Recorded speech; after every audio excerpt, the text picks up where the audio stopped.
Finally যারা ইরানের প্রেসিডেন্টের মৃত্যুতে বিভিন্ন মানুষের কমেন্ট বক্সে যায় ঈদ মোবারক জানাইতেছেন, তো জনাব আপনাদেরকে কিছু কথা বলি, দয়া করে শুনে যাইবেন। বলি ঈদ কিন্তু বছরে দুইটা আসে, এক ঈদে সালাম দিলে আর এক ঈদে সালামি পাওয়া যাইবেন।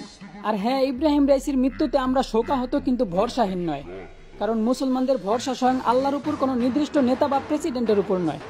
আরে ভাই, ভরসা যদি দলের নেতার উপরই হইতো তাহলে বদরের যুদ্ধে 1000 অস্ত্র সজ্জিত সৈন্যের বিরুদ্ধে মাত্র 313 জন অস্ত্র ছাড়া সৈন্যদের বিজয় লাভ করা কখনোই সম্ভব হতো না। ভরসা যদি স্বয়ং আল্লাহর উপরে না হইতো তাহলে যেই নদী মুসা নবীর পার হওয়ার জন্য রাস্তা করে দিছে, ওই নদী কখনোই ফেরাউনরে ডুবায় মারতে পারতো না।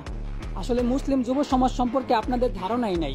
ইতিহাস আজও সাক্ষী দেয় যে একজন পরিপূর্ণ মুসলিম যুবকের হুঙ্কারে বড় বড় নেতাদের সিংহাসন কাঁপায় দিছিল ভাই। আর কিছু কথা তো আমরা না, আমাদের মুরব্বীরা কয়, মরিবার তরে নাকি পিপিলিকার পাখা গজায়।